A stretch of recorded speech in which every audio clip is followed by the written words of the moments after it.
గం గణపతయే నమః.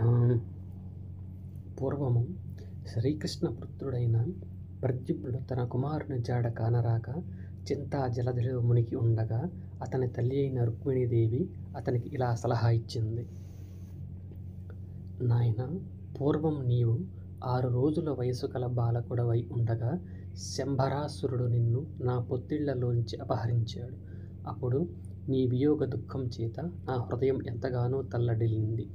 ఇతరుల పిల్లలను చూసినప్పుడల్లా నా పిల్లవాడు కూడా ఇంతే వయసులో ఉండేవాడు కదా అని అనిపించి గుండెల్ని పిండి వేసినంత బాధ కలిగేది.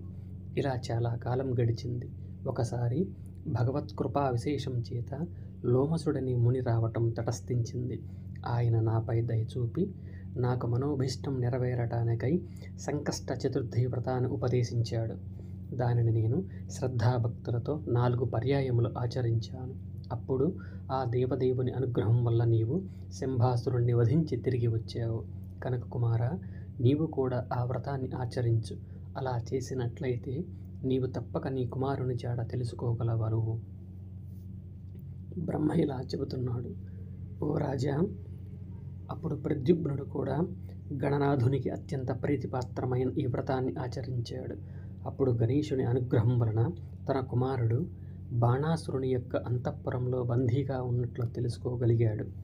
ఈ విషయాన్ని త్రైలోక్య సంచారి అయిన నారదుని వద్ద తెలుసుకొని బాణాసురునికి పరమశివుడి అండదండాలున్నాయి కనుక అతడిని జయించడం చాలా కష్టమని గ్రహించి శ్రీకృష్ణుడు ఆ కార్యసిద్ధికని ఉద్ధవుని సలహా మేరకు ఈ వ్రతాన్ని ఆచరించాడు. ఫలితంగా భీకర సమరంలో బాణాసురుని సునాయాసంగా జయించి బాణుని కుమార్తె అయిన ఉషా సమేతంగా అనిరుద్ధుని తిరిగి తీసుకుని వచ్చాడు.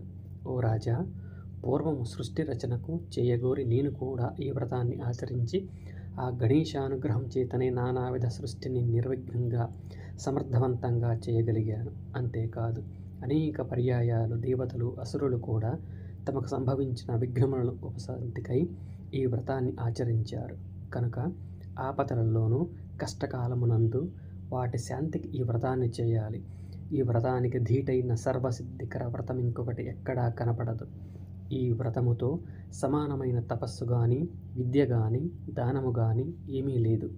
ఓ రాజా, ఈ కథనంతటినీ విని 2 చేతులు జోడించి హృదయ కమలములో భక్తజన మందారుడైన విఘ్నహరుని స్మరిస్తూ మౌనంగా బ్రాహ్మణులు భుజించగా మిగిలిన శేషాన్ని బంధుజనంతో భుజించాలి. ఇలా నిష్టగా చేస్తే కొద్ది నెలల్లోనే సిద్ధి తప్పక కలుగుతుంది. వేరే ఏ వ్రతము, నోము, కామ్య కర్మ కూడా ఇంత శీఘ్రంగా సిద్ధించదు. ఈ పరమ ప్రభావవంతమైన పవిత్రమైన వ్రత విధానం అత్యంత గోప్యంగా ఉంచాలి. శ్రద్ధాళువులు కాని వారికి, నాస్తికులకు, భక్తి లేని వారికి చెప్పరాదు.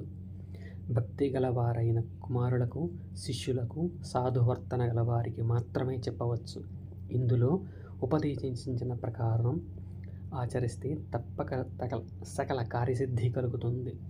పురుషులైన, స్త్రీలైన ఉత్కృష్టమైన మహత్కార్యాలను చేయదలిచినప్పుడు ఆ కార్యసిద్ధిగా ఈ వ్రతాన్ని చేయాలి. అలా చేసినట్లయితే తమ తమ మనోభీష్టములను అవశ్యం పొందగలరు.